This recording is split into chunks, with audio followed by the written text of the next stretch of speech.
Hello, I'm Dr. Hitt Nichols, and this is the information on the latest U.S. FDA approvals the week of July 31st through August 4th, 2023.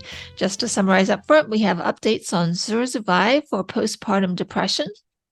We have Jemperli, a PD-1 inhibitor for endometrial cancer.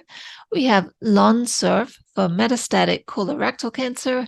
And we also have an expanded indication for Ervebo. That's a vaccine for Ebolavirus. First up this week, the FDA has granted approval of Zurzuvae, also called zuranolone, and that's the first oral medication indicated to treat postpartum depression, or PPD. PPD is a major depressive episode that typically occurs after childbirth, but can also begin during the later stages of pregnancy. Until now, treatment for PPD has only been available as an intravenous injection. The efficacy of Zurzuvae for the treatment of PPD in adults was demonstrated in 2 randomized studies. Patients in the Zurzuvae groups showed significantly greater improvement in their symptoms compared to those in the placebo groups.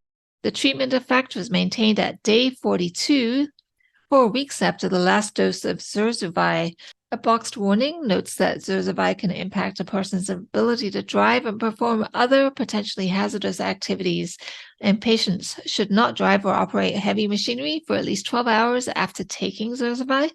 The FDA granted this application priority review and fast track designation, and the indication was granted to Sage Therapeutics. Also last week, the FDA has approved Jemperli, that's also called dostarlimab GXLY, and that's a PD-1 inhibitor, and it's approved in combination with carboplatin and paclitaxel, followed by Jemperli monotherapy, and that's for use in adult patients with primary, advanced, or recurrent endometrial cancer, that is mismatch repair deficient, dMMR, as determined by an FDA-approved test, or microsatellite instability high, MSIH. About 20% to 29% of all endometrial cancers have either or both of these mutations. The decision is supported by data from an interim analysis as part 1 of the Ruby phase 3 trial.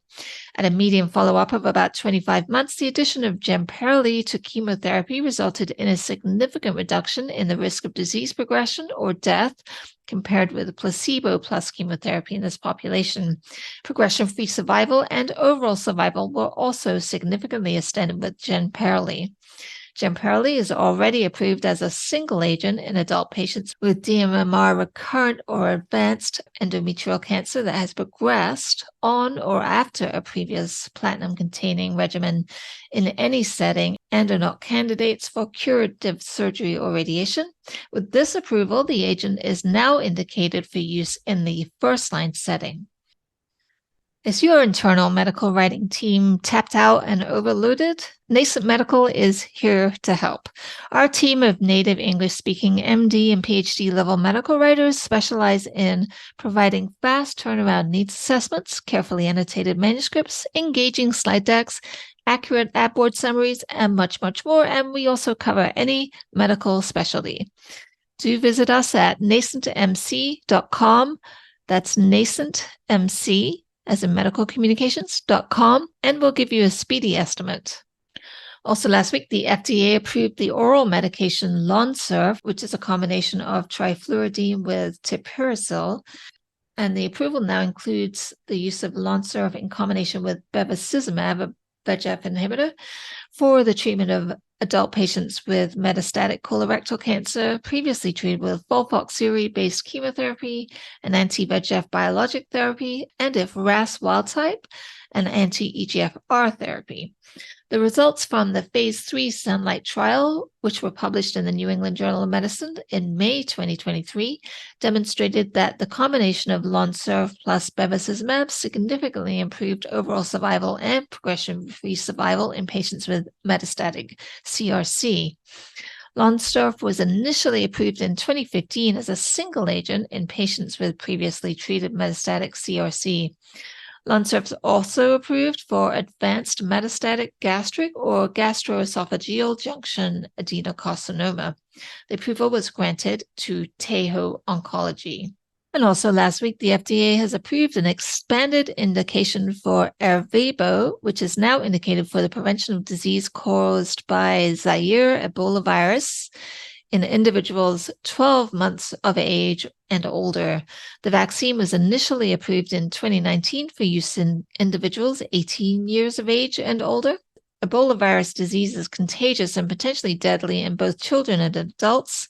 According to the CDC, Ervebo is not currently commercially marketed in the US, but is currently stockpiled in the Strategic National Stockpile and is made available through the CDC for pre-exposure vaccination of individuals such as laboratory staff, healthcare professionals who might come into contact with Ebola virus through their occupation.